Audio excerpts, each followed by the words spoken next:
Hello friends, welcome to PSC and Cooperative Winner. 10 question challenge for cooperative based examsന്റെ 9th പാർട്ടാണെന്ന് discuss ചെയ്യാൻ പോകുന്നത്. ആദ്യമായിട്ടാണ് ഈ ചാനൽ കാണുന്നതെങ്കിൽ സബ്സ്ക്രൈബ് ചെയ്യുക, അതുപോലെ തന്നെ ബെൽ ബട്ടൺ പ്രസ് ചെയ്യുക. കേരള PSC എക്സാംസിനും അതുപോലെ തന്നെ കോപ്പറേറ്റീവ് ബേസ്ഡ് എക്സാംസിനും അതുപോലെ തന്നെ കൊമേഴ്സ് ബേസ്ഡ് എക്സാംസിനും പ്രിപ്പയർ ചെയ്യുന്നവർക്ക് വളരെ ഉപകാരപ്രദമാകുന്ന വീഡിയോസാണ് ഈ ചാനൽ അപ്ലോഡ് ചെയ്തിട്ടുള്ളത്. വീഡിയോസ് ഇഷ്ടപ്പെട്ടാൽ ഷെയർ ചെയ്യുക, കമൻറ്റ് ചെയ്യുക, അതുപോലെ തന്നെ ലൈക്ക് ചെയ്യുക. ഓക്കെ, അപ്പോൾ 10 question challenge for cooperative based എക്സാംസിൻ്റെ ഇന്നത്തെ ക്ലാസ് സ്റ്റാർട്ട് ചെയ്യാം.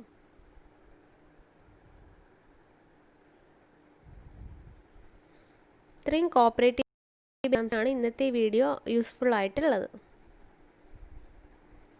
ഓക്കെ, ജൂനിയർ ക്ലർക്കിൻ്റെ എക്സാം ഉടനെ വരാനിരിക്കുകയാണ്. അപ്പോൾ എല്ലാവരും നന്നായിട്ട് പഠിക്കുന്നുണ്ടെന്ന് വിചാരിക്കുന്നു.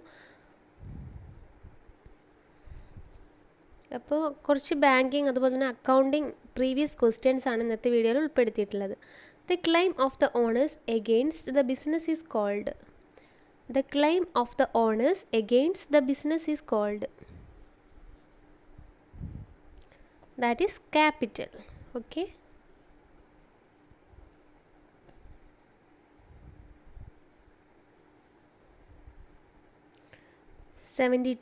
the statement sent by the customer to the supplier.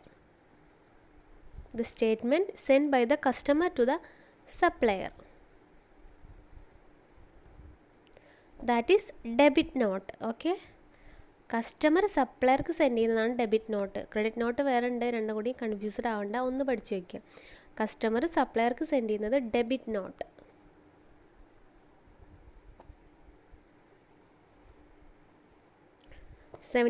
Bank reconciliation statement is prepared by.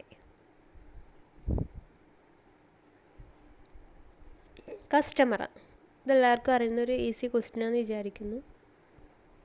73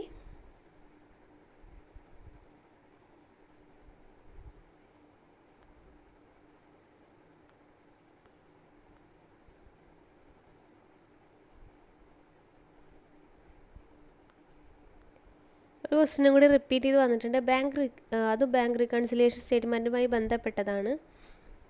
bank reconciliation statement is prepared. അതായത് ഇത് എങ്ങനെയാണ് പ്രിപ്പയർ ചെയ്യുന്നത്, അതായത് ആനുവലി ആണോ മന്ത്ലി ആണോ, അങ്ങനെ ആണ് ഓപ്ഷൻസ് ഉണ്ടായിരുന്നത്.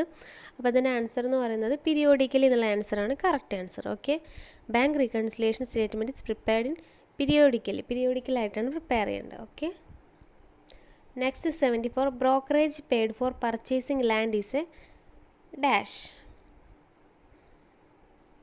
അതായത് ക്യാപിറ്റൽ എക്സ്പെൻഡിച്ചർ ആണോ അതോ റവന്യൂ എക്സ്പെൻഡിച്ചർ ആണോ എന്നുള്ളതാണ് question.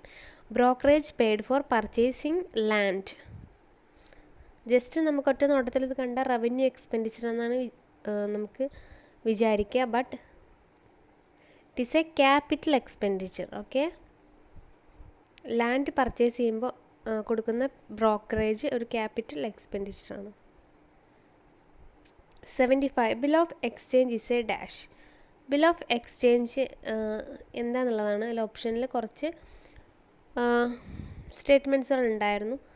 Correct answer credit note instrument എന്നുള്ളതാണ്. Okay, bill of exchange is a credit note instrument. Next 76 credit sale of asset will be recorded in. Credit sale of asset will be recorded in. Journal പ്രോപ്പറിലാണ് fixed അസറ്റിൻ്റെയൊക്കെ credit sale record ചെയ്യാൻ നമ്മൾ journal പ്രോപ്പറിലാണ്. ഈ journal പ്രോപ്പറിനെ പറയുന്ന മറ്റൊരു പേരാണ് general ledger. Okay, journal proper general ledger. Next days of grace is allowed in. Days of grace allowed in കുറച്ച് ഓപ്ഷനിൽ കുറച്ച് points ഉണ്ടായിരുന്നു. അതിൻ്റെ കറക്റ്റ് ആൻസർ ടൈം ബില്ലാണ്. ടേം ബിൽ, ടൈം ബിൽ അങ്ങനെ ഉണ്ടായിരുന്നു. അല്ലെങ്കിൽ ബിൽ ഓഫ് എക്സ്ചേഞ്ചിനും ഡേയ്സ് ഓഫ് ഗ്രേസ് അലൗ ചെയ്യുന്നുണ്ട്. ടൈം ബിൽ എന്നാണ് കറക്റ്റ് ആൻസർ കേട്ടോ. Time bill, days of grace allowed in time bill, that is bill of exchange. Next 77 the reimbursement of any loss caused by a responsible person as decided by registrar is called. The reimbursement of any loss caused by the responsible person as decided by registrar is called surcharge. അതാണ് ഇതിൻ്റെ correct answer എന്ന് പറയുന്നത്, surcharge. Okay.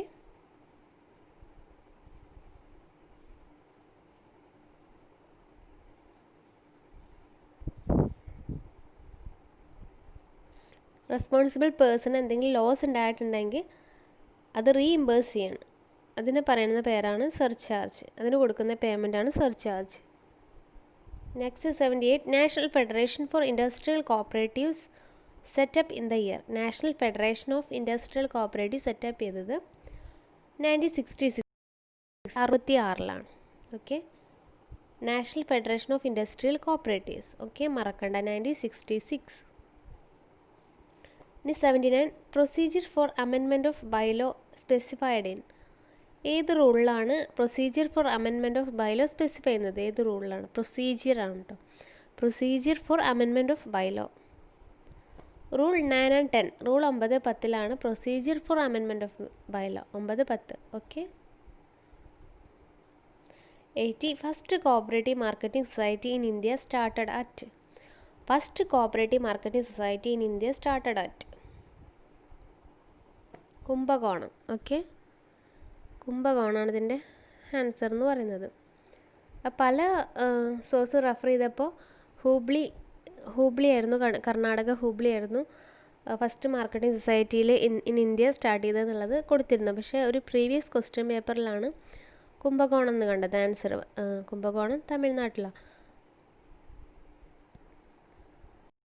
Previous question പേപ്പറിൽ വന്നതുകൊണ്ട് ഇതാണ് correct answer എന്നാണ് വിചാരിക്കുന്നത്. അപ്പോൾ എന്തെങ്കിലും മറ്റു ഒപ്പീനിയൻസ് ഉണ്ടെങ്കിൽ താഴെ കമൻറ്റ് ചെയ്യണം. ഓക്കെ.